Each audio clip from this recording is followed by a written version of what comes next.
Hello friends, it's me, welcome to my channel. And today we are going to look at the 1942 musical comedy Yankee Doodle Dandy.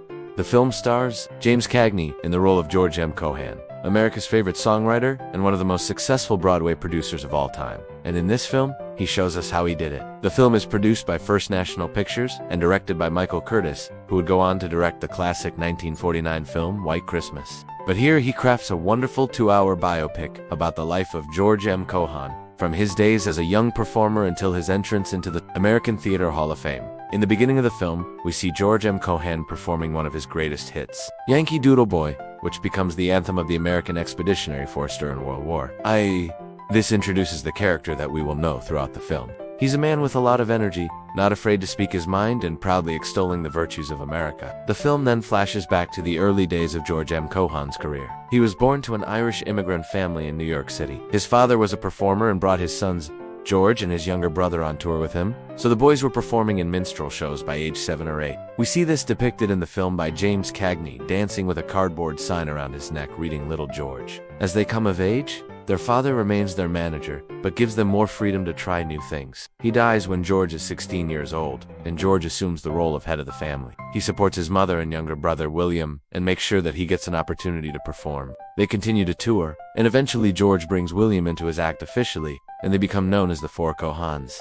They add 2 other performers to round out the group. The girls leave after a few years, and the 4 men go off to war, where they entertain the troops. By this time, we have established that George has met and married his wife, Helen. He struggles with leaving her behind while he goes off to war. In the end, he decides to go anyway, and the group travels overseas to entertain. When they return home after the war, George finds his wife has had enough of his philandering ways, and she has left him. He is also struggling to find work for the group, so he decides to break up the Four Cohan act and go solo. One night, he runs into his friend Max, and Max tells him that he needs some help writing a show for a wealthy socialite named Mrs. Potter. She wants a show that celebrates America, and George is just the man for the job. He accepts the offer and writes a hit show, The Yankee Night. This show is loosely based on George Washington's visit to Valley Forge, and is filled with rousing patriotic songs like Yankee Doodle Boy. The critics love it, and the show is a huge success. Mrs. Potter is thrilled and asks him to write another one. He goes to work on a second show, but he's distracted. He misses his wife and children, and longs to be with them.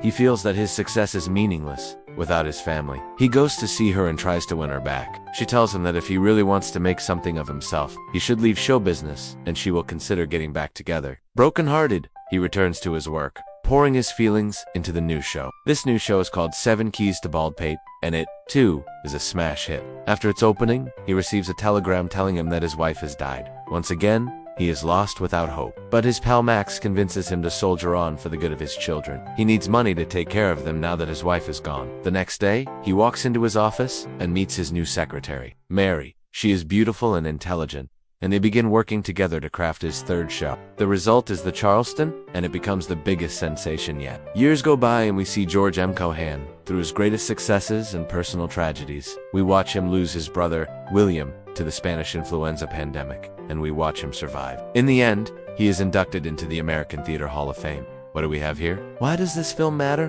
What makes it worth watching almost 80 years later? First, it is simply a well-crafted biopic. The story moves along at a good pace. There are no slow spots. The direction is energetic and keeps the film engaging. It's funny and sad and uplifting. Second, the film is anchored by a terrific performance by James Cagney. He brings his usual energy to the role, but here it's tempered with a bit more restraint than we often see in his films. He does a great job showing us George M. Cohan as a man struggling with his relationships, his work, and his place in the world. Cagney even tap dances on the ceiling in one scene, and it's one of the most exciting things I've ever seen on screen. Cagney was nominated for an Academy Award for his portrayal of George M. Cohan.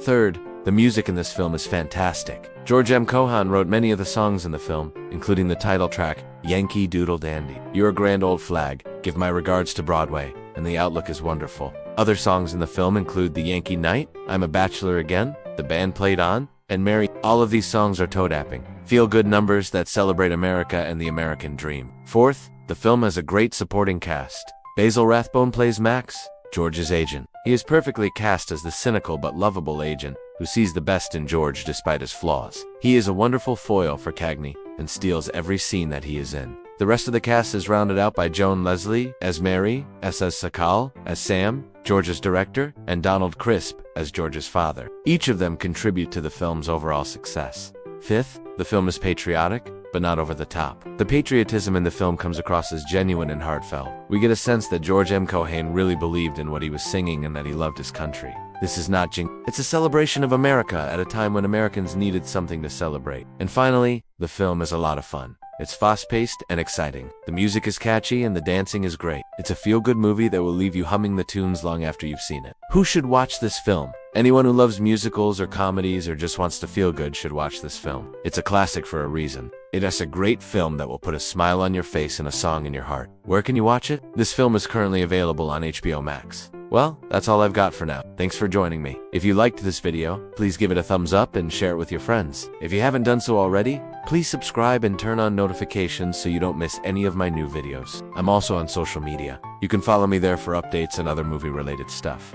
Until next time, this is me. Thanks for watching.